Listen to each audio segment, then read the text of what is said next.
Hiya everyone, welcome back to episode 18, I think this is, of Adam Has a Podcast. My name's Adam Anwar.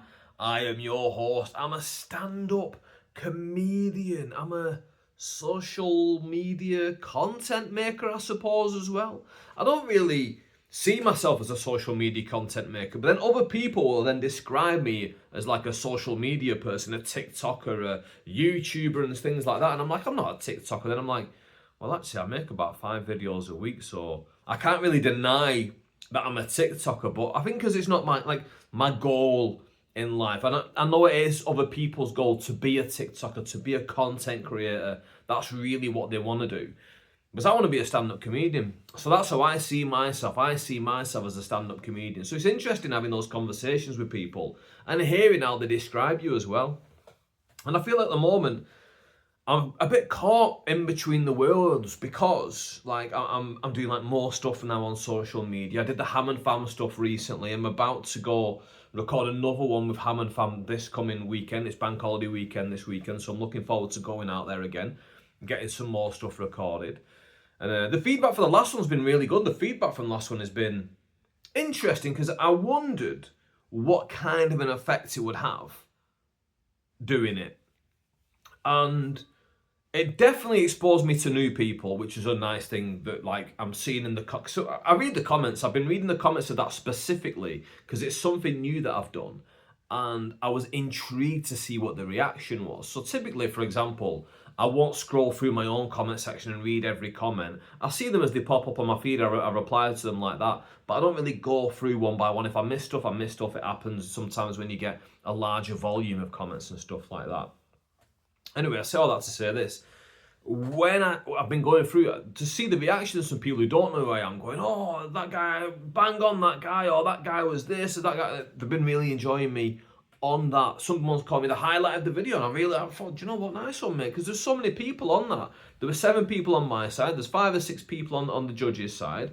So for someone to say that I was the highlight, you're having to stand out there in a nice, packed field.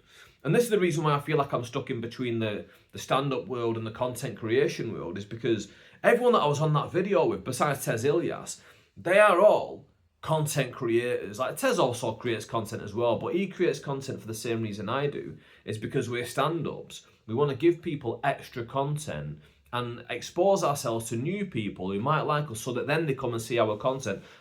Come to see our stand-up, and that's the ultimate goal, is for us to be able to perform stand-up for them, right? And that's what I want to do. But I'll be honest, I'm happy entertaining people through whatever the medium is. Just I like stand-up comedy, and if you come to a stand-up show, you see the experience of seeing it live and how much better it is seeing it live than just on TV. Like, I'll do a gig, and the energy that's in a room, it just isn't replicated. When you go back and you watch the footage, the energy's not replicated. That doubt that sometimes in the back of your mind, where maybe before you's not gone so well, maybe the crowd have been a little bit stiff, maybe.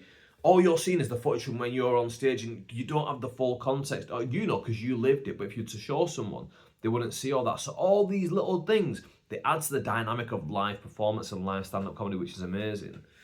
But still, I love doing the pre-recorded stuff as well, and like I say, really enjoyed doing it. And this was a very interesting thing. I had 2 girls specifically who see me multiple times a week. They see me in my day-to-day life multiple times a week. One girl who works at a coffee shop and another girl who works at an office. And they see me multiple times a week, right? And both of them were like, you came up on my social media the other day. And when they said it, I was surprised, because in my mind, I'm like, why is this the thing that all of a sudden that you've seen, but you've not seen me before? That it's an interesting thing, right? Because some of them have got good views, but I've had videos before that have had 2 million views. But if that's not going to get onto their feed and they're not going to see that, then this is going to surprise me. If this video, I think the best one so far has done about 1.5 million. But like I say, multiple people within a 15-minute frame, both were like, you came up on my YouTube the other day, you came up on my social media the other day. So I thought it was interesting that other people putting it out gets it to the algorithm of people who actually know me in real life. But I know them in real life, and from my own stuff that doesn't pop up on their stuff, they have no idea the stuff that I do. But then for other people to do. And anyway, it was an interesting thing for me. It was a very interesting thing for me. It was another thing that happened to me today, actually. It's like a group of teenage girls like approached me. I was sat on the park, like it was warm. I just gone and got some water, sat there with my head down, and I just hear like a voice say like, "Do you want to be in a video?" And like, but I hear no one respond. So I'm thinking, are they talking to me? Because I know no one sat around me, but I just don't assume someone's going to just approach me with that. So I look up, and there's these like 3 teenage girls walking towards me, and I only had a couple minutes, to be fair. So I said, not necessarily, no, I don't really want to be in a video.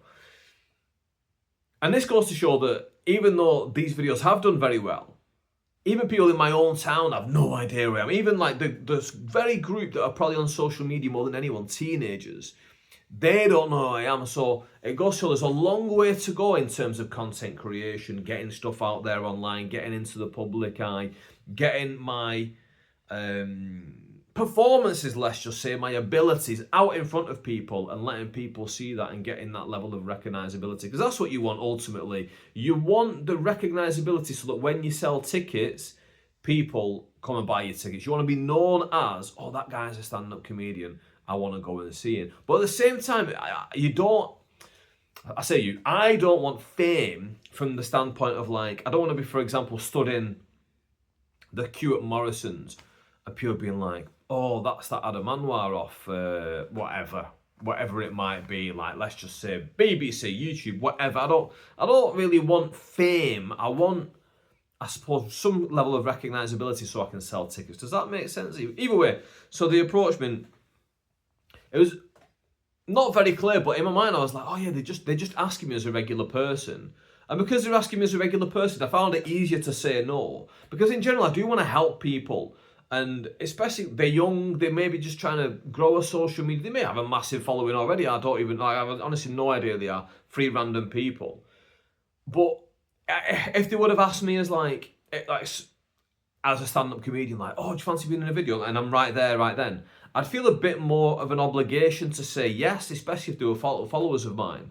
Because I was just like a random person, and I was like, not necessarily. And I was like, what are you doing? Like, what kind of video are you making? And then they said something like, oh, we want to ask you random questions. I said, what like? Because I'm kind of weighing it up in my mind. I'm like, do I just do it as a favour for them? They don't have any idea who I am. I'm not a big enough name that like they've ran into someone like Paddy McGuinness, for example. He's from Bolton. They've not run into someone like Paddy McGuinness that this is going to be put online and it's going to go massive for them. So they don't know who I am, and it might not get on no traction anyway. So I thought, there's no real reason to do it, and I'm rushed for time. But I thought, what questions are you going to ask? And then one of them just said, what's the capital of London? And I was like, London doesn't have a capital. Then they all started shouting out, being like, oh, blah, blah, blah, blah, blah. Anyway, that was an experience that happened today. So yeah, 2 very different things. There's 2 people who do know me. I've now popped up on their social media from being on other people's things. And people who don't know me just approaching me now as a randomer to just be in a video. So, here's what it is.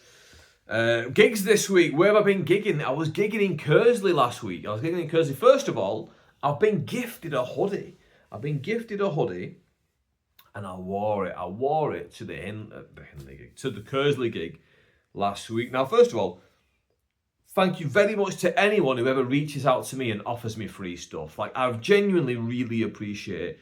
And for the most part, I don't actually take people up on it when they do offer me free stuff, because I guess for the most part, they're offering me free food. And I feel like if they're offering me free food, I've got an obligation to give them a positive review. And I don't want to do that. And I also don't want to take the food and give them a negative review or not give them any review whatsoever. I'd feel like a bit of a shyster, even though they've reached out to me. To be like, yeah, I'll come and do it. And then I do it and I don't enjoy it, and then I don't make them a video. But from their standpoint, they're like, I reached out to him, he came all the way, we gave him all the free stuff he wanted, then he didn't even do anything. So, yeah, that's an interesting. Someone's actually reached out to me about a bake house. Like they make cakes and stuff. I think it's in West Horton. And they reached out to me this week. And I'll be honest, every time I see it, I do think, oh, should I go? Because if I've got the time, it's a nice thing to do for people. And I guess it's extra content for me, so that it's not a selfless thing. But at the same time, I'm just like, I eat like crap anyway. I feel like getting free extra stuff probably isn't going to be that great for my diet. So I kind of turned down most free things down. However, when you offer me free clothing, that's hard to turn down because I'll take free clothing, especially when it's a hoodie, because I wear hoodies on stage. I do like taking free hoodies. So if you got a hoodie company out there, no. But yeah, so they offered me a free hoodie. They sent it to me, and I wore it on stage. James came from the Pokemon card shop, and he went, "Oh, you've not got any pictures of your hoodie? I'll take some of you now." And I was like, He's like, "No, come on, let's do it." And to be fair, he got me in gear, and he's like, "Come on." So I got back on stage, turned around so you could see the design on the back of the hoodie, because that's where the bulk of the design was. And he got me some pictures, and I sent them off to them, and then they put it on Instagram, which is nice. If you want to see the hoodie, you can see it on Instagram. If you like the look of it, you can order one for yourself. And some of the money goes to charity as well, which is also a good thing. It's also a good thing to give towards charity, isn't it? So yeah, that's what I wore to the gig, and I purposely wore it because I thought, you know what, if they're gonna go out their way to send me something, I will wear it, and I'll wear it in a location where I can get pictures. In this instance, I didn't get any. James kicked me into gear. Right, then we did the gig itself. Let's talk about the gig itself. So we got there, and this is Kersley Cricket Club. I'm from Bolton. Kersley's very close to where I live. I remember loads of times as a kid going to Kersley. Like we'd go there as a family sometimes to different things that were going on there. I remember a girl that was in my form in school, Mel, she lived in Kersley, so sometimes we'd go around Mel's house and we'd hang out in Mel's house. I remember one time my mum organised like a five-a-side football tournament, and we won it. Me and my mates, we won that tournament. We only had 4 of us. We went down there. Her cousin was there, and he didn't have anyone to play with, so it makes you sound like 5-year-olds, doesn't it? We were only 14, I suppose, but in your head when you're 14, you're like a big man, you know what I mean? So we went down there. Me, Stefan, Craig, and Rick went down there Saturday morning. Alan was supposed to come with us. He was supposed to be our 5th man, and for some reason he backed out. I'm not sure why. We might get to the end of that at some point. And anyway, so we went down there. Mel's cousin, I can't remember his name, he joined in. I think he might have gone in net, but we drew every single game and won every single game on penalties. Between you and me, yeah, a couple of my teammates might have been hungover, and as 14, 15-year-old boys, they shouldn't have been hungover, but that's a different story for a different day. But yeah, we played it, had fun. That was a lot of fun that we had in Kersley as kids. So yeah, I spent a lot of time in Kersley, but I've never been to Kersley Cricket Club. Now I've got a mate called Jay from Kersley, and I messaged him earlier that day being like, "Listen, I'm gigging in Kersley tonight, Cricket Club, come down, get you in for free." And he's like, "Oh, you're joking me, I'm going to my dad's barbecue." Don't know if he was going to his dad's barbecue or if it was a lie, but either way I took it as gospel, and I said, "Yeah, fair enough, mate. Not a problem whatsoever." Went down to Kersley. Took James and his sister. James's sister came. Called the Sausage Fingers. Sausage Fingers came with us. They came, watched the show. Now, it was a sunny day and it's a cricket club. Now, that, if you're a stand-up comedian, you know what that means. So I'll explain it as best as I can. So in a sunny day at a cricket club, it means that people have probably been there all day because it's a nice day. So they're going, you know what? Should we go down to a cricket club, have a few? And that's what they do. They'll go down to a cricket club, they'll drink through the day. They might be a little bit worse for wear by the time that the show comes, especially because it's warm. They're going to be drinking even more to stay hydrated. So it wasn't as much like that, to be fair. It wasn't as much like that. It was a little bit rowdy, but just about right for a sunny day at a cricket club. It could have been far, like for example, I've done one at a cricket club next to Turf Moor, and that was for the same promoter. And they were like a lot more kind of rowdy from memory than this one was.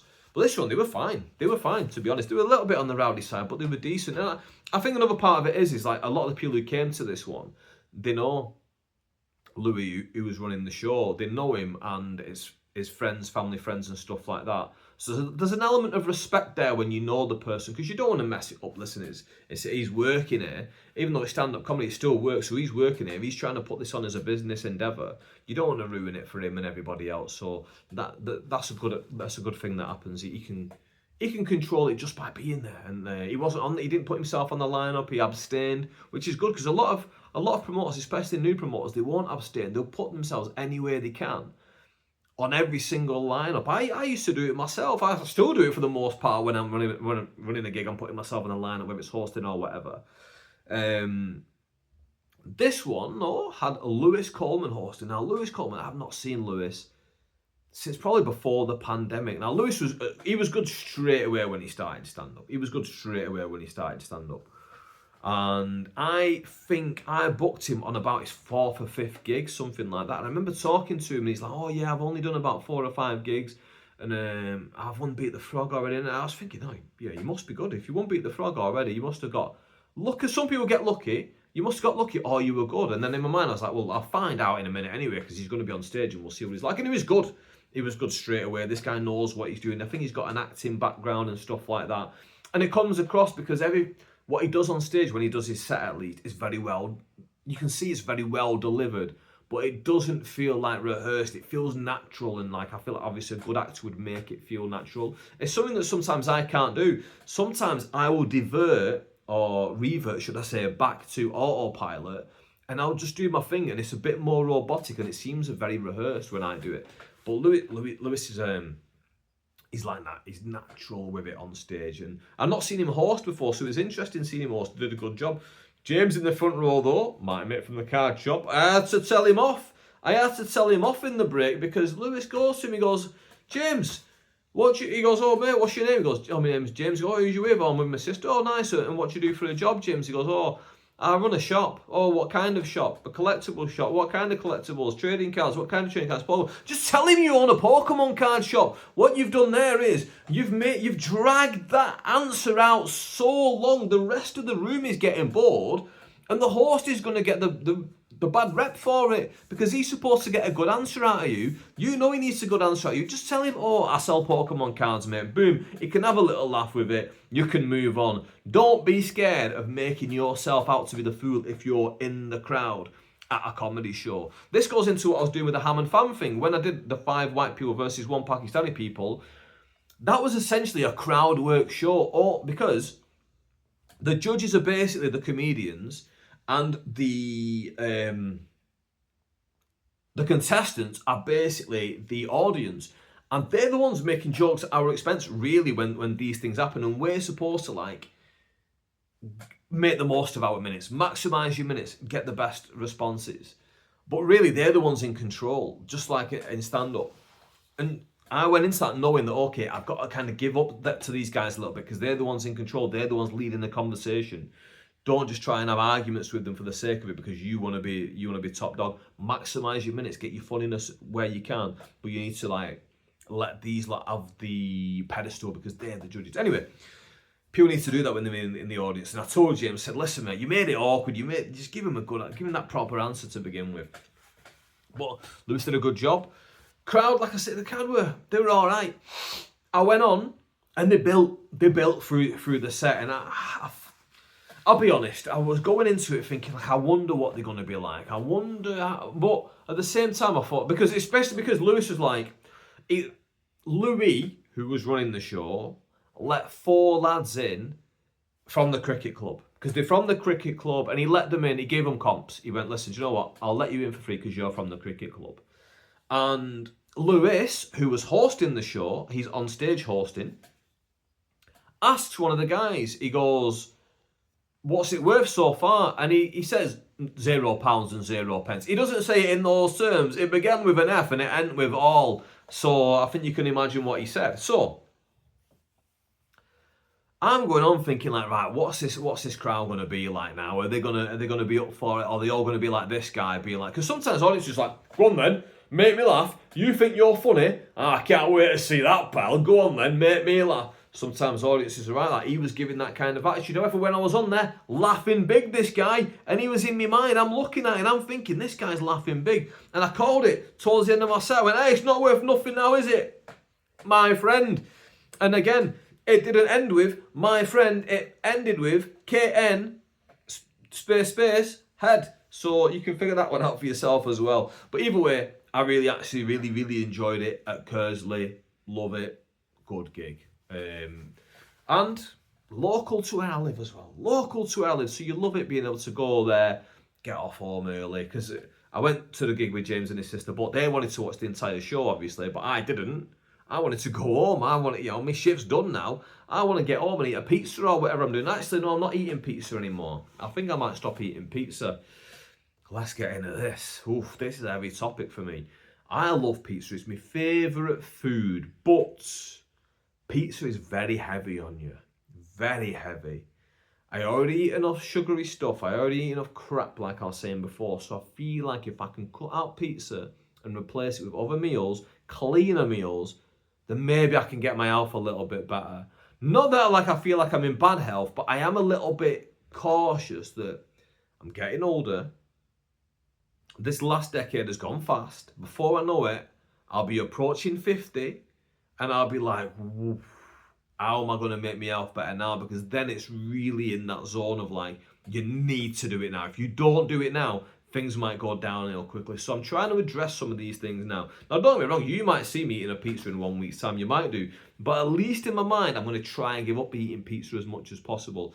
Try and give up bread as much as possible. I didn't have toast today. I was going to have 2 pieces of toast in the morning. I didn't. That was something that I did positively. I even went for a run on Sunday morning after the gig. Done the gig, woke up, good endorphins after the gig before. That was probably floating around my head. And I thought, do you know what? I woke up and I thought, I want to go for a run. I thought, nah, I'm not going.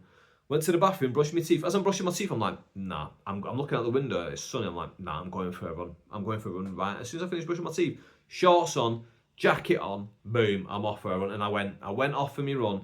And it was difficult. I've cut 6 seconds off my time since last time, which isn't a lot. However, it was much warmer than last time. So again, if you run, you're going to know much better than me because I'm not a big runner. But when it's warm, it's much harder to run than when it's like mild and when it's cold because you're boiling straight away. And when you're out of shape and when you are not in the condition to be going running and doing 3 miles and 5k like I did, you need all the oxygen you can get. So I'm there, I'm getting hot straight away, I'm running out of breath straight away, my legs are tired straight away. I'm like, oh no, but I've got to keep on doing it. I've got to keep on going. I need to keep getting out there, keep running. I've noticed recently, this is coming along. Look at that. That's a double chin, mate. That's a double. Adam Anwar's never had a double chin in his life, pal. Adam Anwar is over 3.5 decades into his life, and he has never had a double chin in his life. One's starting now. Don't start with me, double chin. Don't you dare start with me. Otherwise, I'll show you. And I'm going to show you by going for a run. And I went for a run. I'm going to go for a run hopefully tomorrow. While this drops, hopefully I'll be running around town centre. I'll be running me. Boom, boom, boom. Getting me licks in. Getting me yards in. Hopefully wearing this double chin. And if it don't work, I'm going to be Googling how to get rid of double chin. I'm not a fan of plastic surgery. I don't like it. With that, don't go back get some. No, I'm not going to get some. I don't think I'm going to get some. Nothing against other people getting it. Just I don't like it. It's not for me. It's not something that I enjoy the look of personally. Yeah, that's the plan at the moment. Get fit. Get not fit. No, I'm not going to be one of those guys. I ain't going to be one of those guys you see like on social media like, guess who's running London Marathon next year? It's not going to be me. That's not. I don't think I've got it in the bank, in the tank. Nothing, none of that stuff. I don't have it. My legs hurt too much. My back hurts right now. My back hurts from running. Breath goes, hotness. But I'm going to at least get out a little bit more, get some yards in, get better health. Do you know what I mean? My next week of gigs, let's talk about that. This next coming week, I've only got one actual gig, and it's in Northwich from Manford's Comedy Club. And this is one of the ones that, since it's been in my calendar, I'm really looking forward to, because Manford's is one of the biggest people who book me on a regular basis. So it's one of the people who I really appreciate the work that they give me, but every time I go there, I've got it in my mind that I'm like, I want to give my very best performance right now. And you can't always give your best performance. So sometimes you go to one of these gigs and you're beating yourself up on the way home and you're like, oh, Adam, that was an opportunity. Because every time you get on stage, there's an opportunity to impress people. Whether it is the people backstage, whether it's the booker who's not there and he's going to get good feedback, whether it's the audience, whether it's the other comedians, whoever it is, whether it's the venue staff, whether it's yourself, it's an opportunity to impress. And every time you're in a bigger opportunity, when you're in a big location, like a comedy club or a Manford's or whatever it is, and you give an average performance, you feel like, you know what? They'll see me now as just another comedian, because you just came out there, you did your job, you made some people laugh, you got some good reactions, you had a little bit of fun, it's all right. But if in your mind, what you want to do is you want to go there and go, I want to have an amazing gig here. I want the people in this venue on the way out being like, to everyone who will listen, hey, I tell you what, that Adam Anwar were right good last night. He were right good then, weren't he? That second one, don't remember his name, Pakistani lad, Polish fella, you know him? He were good, him. I tell you what, I'd see him again, me. What's his name? I'm going to find him on Facebook. You know, that's the kind of reaction that you want. And then you might, don't get me wrong, sometimes you have an amazing gig, people just laugh and then they forget about you. That happens as well, and that's completely fine. But you want to, like it goes back to before, maximise your minutes. You've got that time on stage, you want to get the very best out of that time on stage. Whether it's audience members looking at you going, he was good in, whether it's audience members thinking that and then going, I'm going to follow him online, whether it's them looking and going, do you know what, does he have any merch, I want to buy it, which we'll touch on that in a second.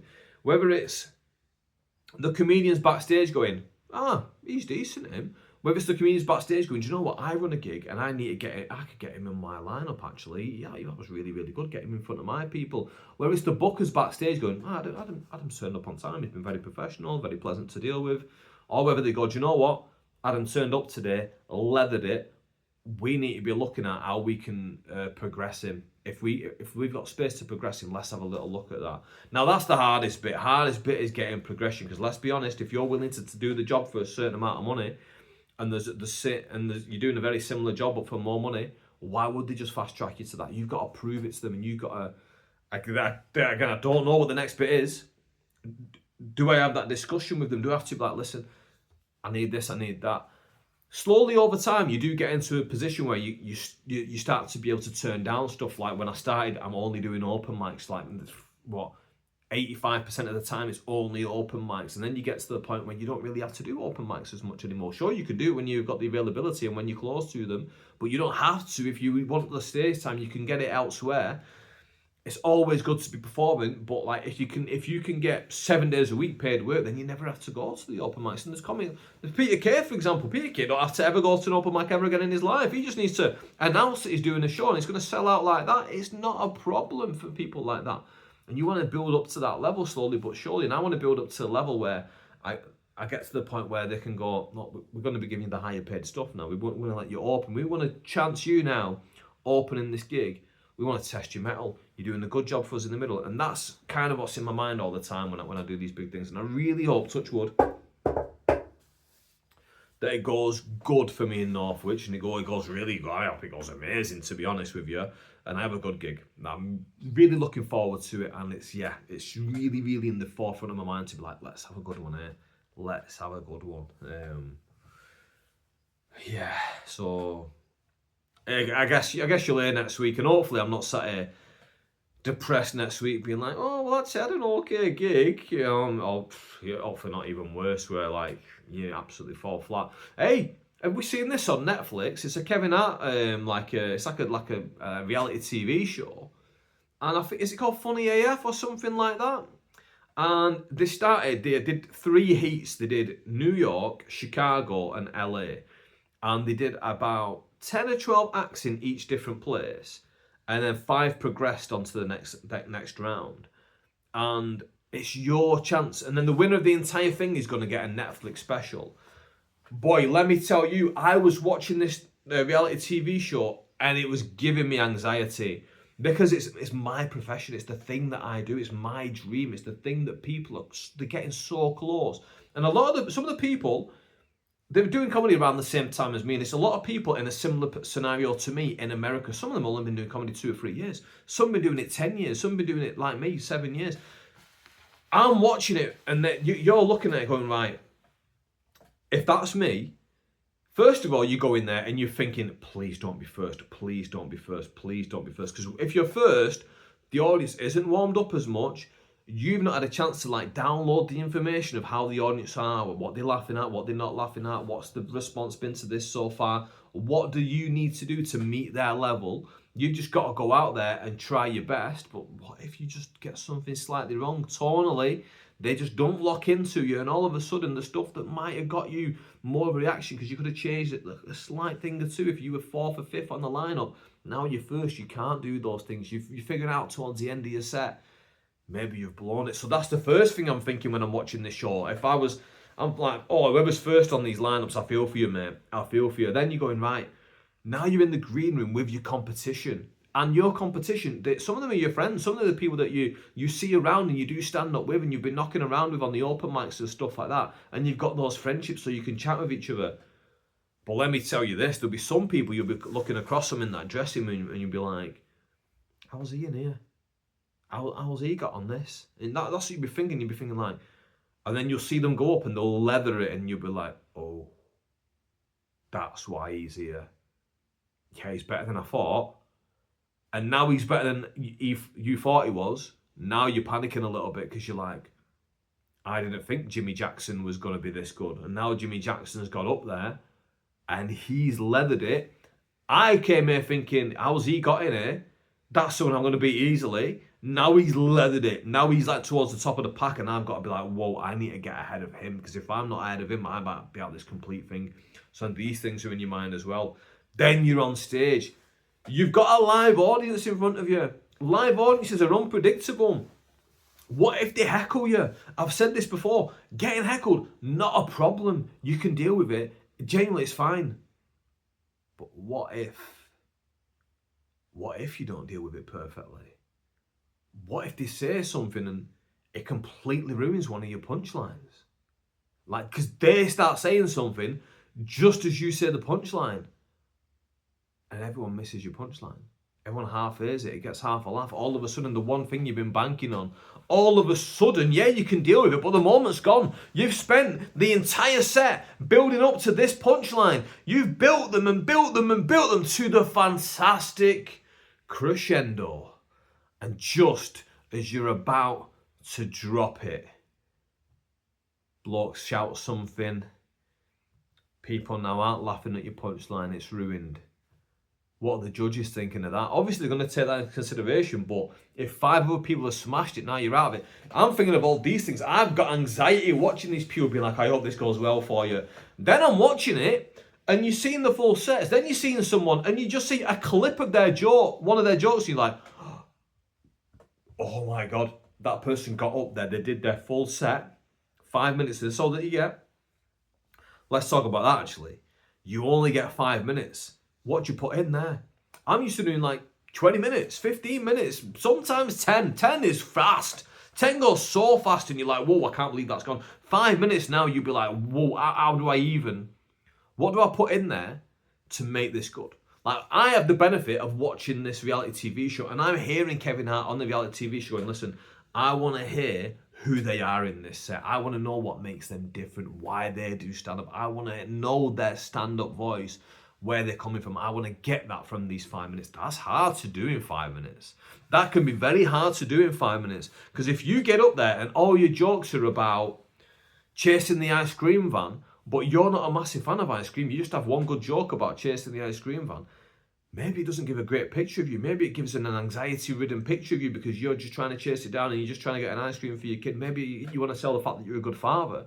I mean, that's not what you want to put across, but that's what's coming across now, that you've formatted your set like that. The cogs turning. As me just watching it being like, how would I format it? I'd start with this, I'd end with this, I'd put this one as my second joke, I'd have to put this here, how would I feel these other 2 minutes there? And I'm thinking this, I'm not even in the competition and I've got that anxiety. Think you've gone through all that, you do it, then you sat there watching the edit, you've got it on Netflix, you tell all your friends, I'm on the Kevin Hart Netflix documentary, Netflix reality TV show, the next best stand-up comedian from America, and everyone sat there watching it, and it's just you on stage going, hey, you ever trying to chase down an ice cream van, and then and I had to come home, no ice cream for you, honey. And that's it, you just get that 5-second clip from your entire 5 minutes, and everyone else that you've told for all that time that you're on this TV show, they're all looking at you going, is that it, bro? Is that? Why didn't you do more than that? I did do more than that. Or why is it not in there? Because they all think it's rubbish. Why do they think it's rubbish? Because it probably was. You've got to confront yourself with that. You've got to be like, that would be devastating. That would be devastating watching that. But at the same time, just to get shortlisted for this and be on this thing, that will improve your career because you can put that little Netflix logo on every poster from now on that you've been on Netflix. That is a career milestone for a lot of people. For everyone probably in stand-up, just being on Netflix, if you can get to that, because it is a level, isn't it? If you there's different levels when you're on Netflix, so full special or just a one joke everywhere in between.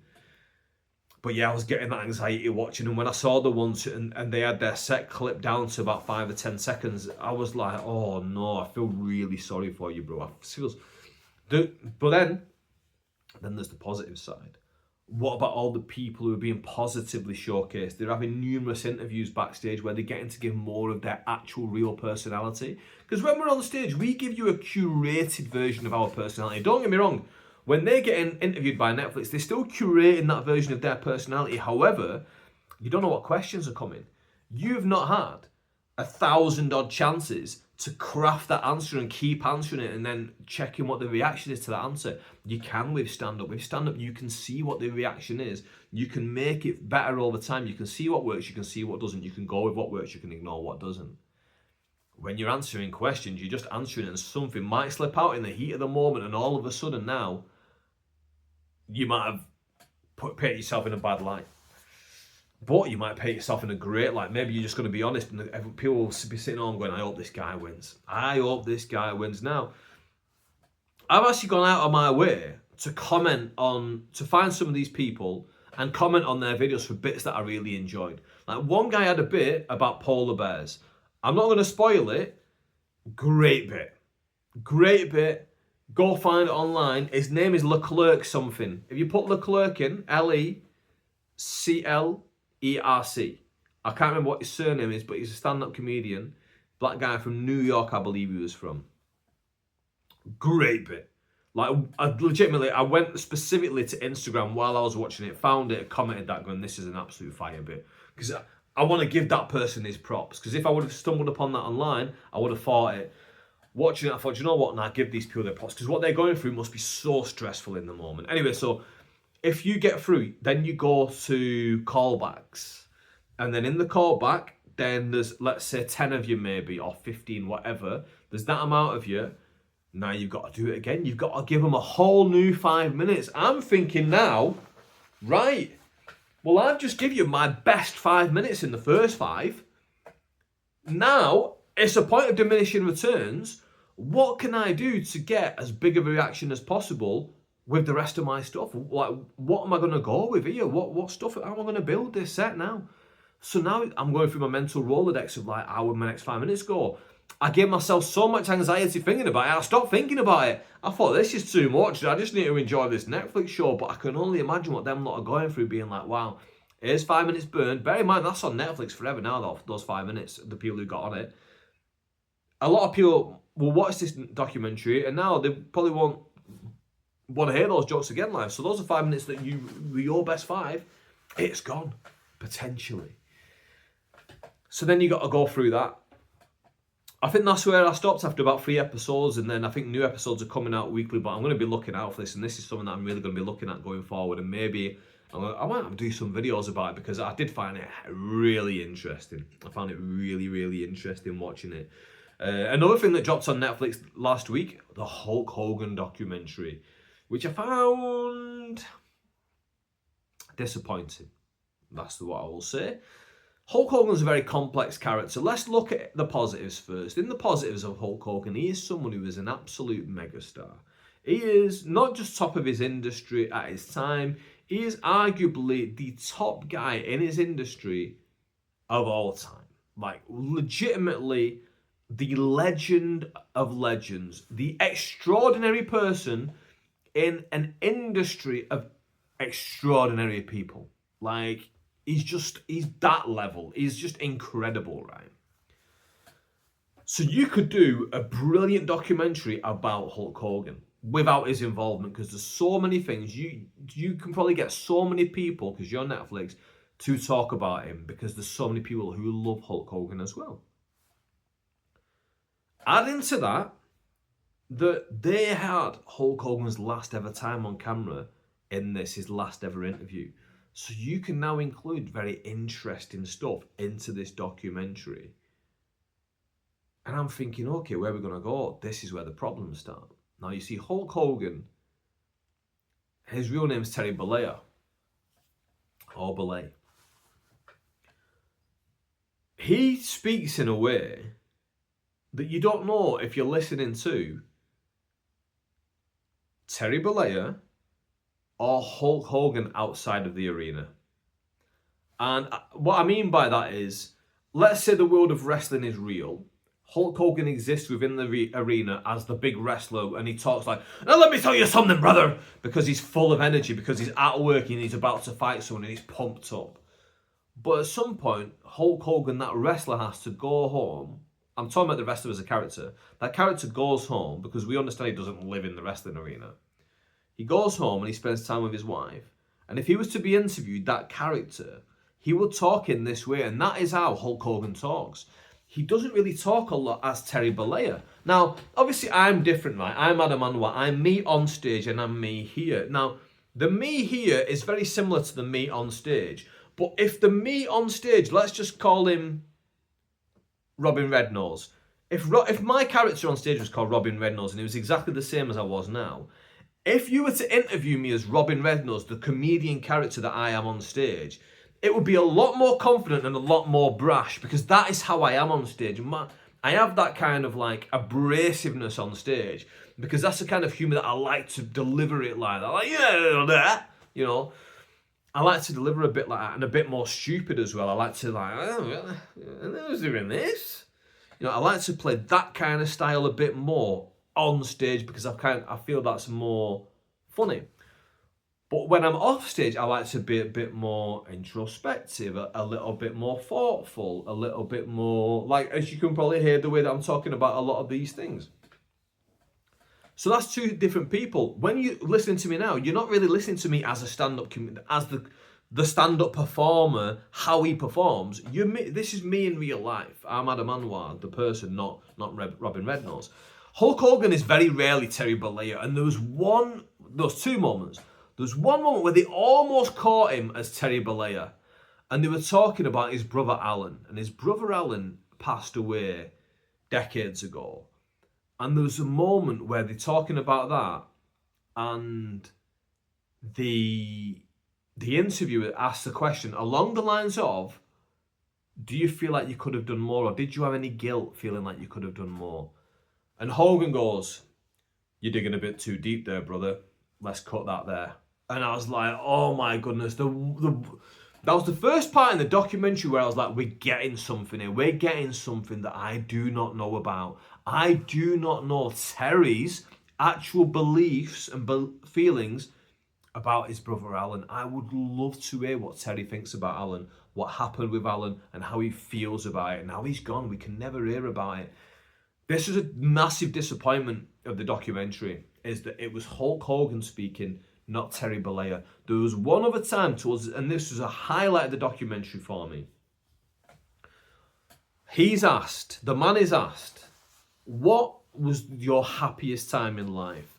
And he says, the happiest time in my life was when my kids were very small, playing around with my kids. And I thought that's quite a generic standard answer, but it's a lovely answer nonetheless. And then he said, and Linda was a great mum, and she was my soulmate and a great partner. And I thought, you know what? For a man who, at this point, I think he was on his third wife, he's no longer married to Linda when he was out having this interview. I thought that was a genuine moment from Terry, where he has looked back on his life and he's gone, do you know what? Yeah, having the little kids, that is a huge part of like what was so special to me about that part of my life. But on top of that, it's the fact that my wife Linda was so good. And she was such a great partner to me and such a great parent to my kids. And I thought that was a lovely thing too, because you don't have to say that about your ex-wife. You don't have to mention, oh, you just go, oh, when my kids are little and playing around with them. You can just say that. But the fact that he included that, I thought, do you know what? Fair play to him. Fair chops there, Hulkster. Fair chops there, Terry. But overall, this is the other thing as well. Obviously, he had a lot of negative stuff. We had the racism stuff. We had the sex tape. We had all the stuff where he was endorsing certain things politically. He spoiled his career with that stuff. And they do touch on it a little bit, but I feel like they could have really hit the nail on the head and said, listen, he went through his entire public career saying, I'm not political. And then his friend is in office. He goes, I'm going to go on his side. A lot of people felt a certain way about that. and it ruined his career. And I understand why people say they don't want to get political, and I stay out of politics as much as I can. Personally, as I look at a leaflet of someone who put something through my door, who we won't go there. We won't go there today. So, like I say, I stay out of politics. But they could have touched on that one. They touched on the negative stuff, but I would have liked a bit more of an in-depth discussion about that stuff. I feel like there's still room for a proper Hulk Hogan documentary on the market though, because this one just didn't do it. It just didn't meet the criteria.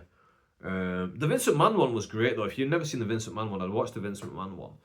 American sports in general are quite fascinating to me. And I've been thinking about, obviously I'm wearing my New York Rangers ice hockey sweater right now. And I bought this when I went to Madison Square Garden about 12 years ago. Me and my mate at the time, we've not spoken in a while. I think he deleted his entire social media. Actually, no, he didn't. He didn't delete his entire social media, but I think he deleted everyone off there. Anyway, Lewis Southern. We were very good friends at the time. We went to New York and Boston together. And I went and I bought this. I went and I bought this jumper. I'm wearing it right now. And American sports are very interesting to me because, like, here, if you're a fan of, like, sports, really it's probably only going to be football, realistically. You might be a fan of cricket as well, but we don't really have cricket in the same way that we have football. Because football, we have it town to town, city to city. Whereas cricket's like county-based, so you might have, like, Leeds and Sheffield football fans who both support Yorkshire cricket. Whereas there's in America, it's all city by city, isn't it? So like, and people don't even support their local city, which I find interesting. Like, or some people just support like a player. I think that's fascinating that they'll just be like, do you know what? Oh my God, I really love Kobe Bryant. And wherever he goes, which to be fair, it was only one team. That was a terrible example, Adam. But you know, Kevin Durant. Kevin Durant is my guy. I saw him at Oklahoma, and now he's at where is he? LA? Golden State? He's in California somewhere, I believe. Anyway, I find it fascinating how their sports work and how like people will like bounce around and maybe not specifically follow like the local teams. They'll just kind of pick and choose a little bit, which there's nothing wrong with that, but I find it interesting how they do it because America's so big, right? If you live on one coast and you follow a team from the other coast, you can just never go to a game. And I remember I got really into ice hockey after going to see them. And I think the reason why I got so into it is because I think they were losing like 3-1 going into the final period. And then they won 4-3. Like, it was a mega comeback. Everyone around was absolutely buzzing. You really, really got caught up in it. I remember I bought a New York Rangers phone case. I was staying up watching the games at the time, checking the results on every match day. I was like really, really, really... I've got like a jersey of it as well upstairs. I was getting really, really into it at the time. And then ice hockey is interesting because I think it's like the smallest one out of the major sports in America. You know, like the big ones that we always think about, like NBA, NFL, basketball as well. I think like ice hockey is like the least popular out of the few, but I think it's probably the one that I enjoy watching the most.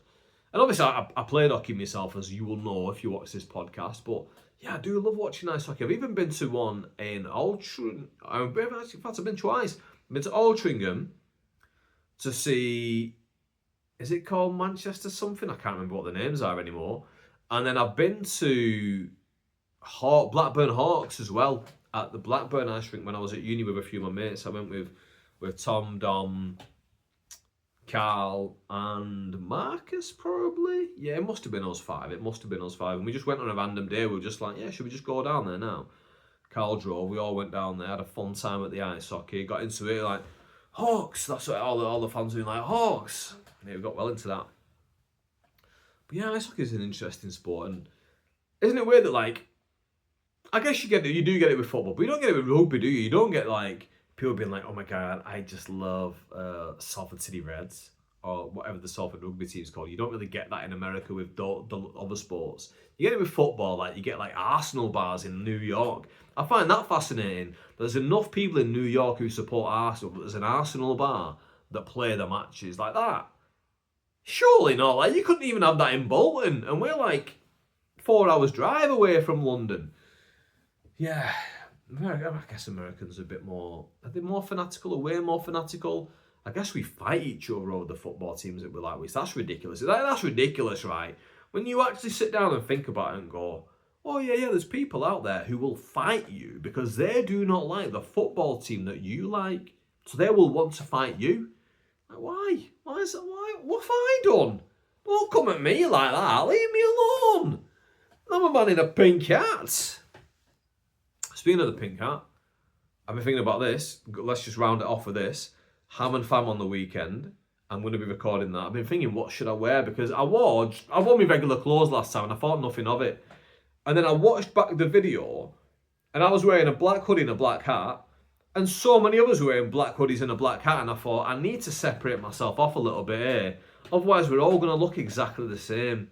I thought of going in like a full, a full costume. And I thought that might be interesting. But I don't know. Maybe I'll think about it in the next few days. But I'm excited to do it. I'm excited that new people get to see it, and new people get to see me, and it exposes me to new people. And this is why we do these things, because one, it's fun to do. Two, I get to display my comedic abilities. Because I'll be honest, when I filmed it, because you film it like a full 2 hours, you don't know how it's going to come out in the edit. You don't know what it's going to look like. And then I made a highlights package last night of my own stuff, and I put it on this channel, which you might have seen, and this is maybe how you see in this video. But I made that highlights package, but going through the full show, looking at my specific highlights, made me realise, oh, actually, I got a good amount in here. But in your mind, you want to maximise your minutes. You want everything that you say to be blow away funny, but it's not. That's just not how life works. You can't just be blow away funny in every single interaction as much as you want to be. So, yeah.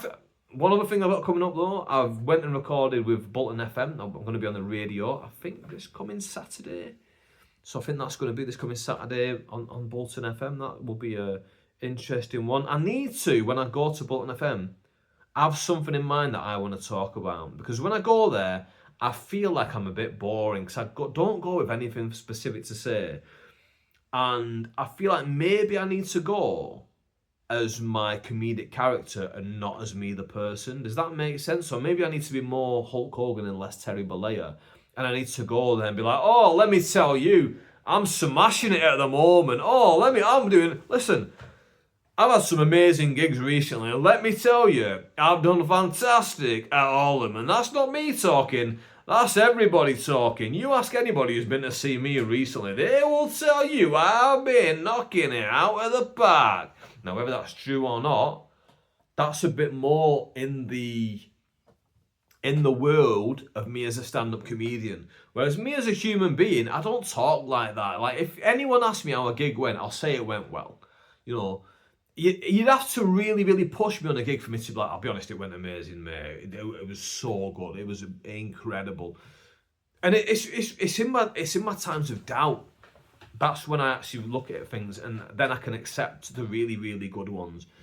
So if someone says oh, you're rubbish or whatever, then I can be like, am I rubbish? And I can think and I can get introspective. Well, actually, no, that one actually went really, really well when I did this gig. And when I did the Friday of the bank holiday weekend at Easter, when I went to do Creatures Comedy Club, that went really, really well. And then the Saturday night, I was at Manford's Comedy Club, and that went really, really well as well. And I was really, really happy with both of those gigs. And you can look at it like that. But on a regular day, I'm not just walking around town going I'm so great, I am so great. But I think maybe as my comedic voice, maybe that needs to be what I do more. Or will people just think I'm a bit more full of myself? I honestly don't know. I need to figure it out. Maybe I need to listen back to other comedians' early radio interviews and see how they were talking. I don't know. Either way, guys, I think that we're going to call it a pod there. Thank you very much for watching. If you haven't already, subscribe down below, drop me a comment, like my videos, and I'll see you soon with the next episode, inshallah.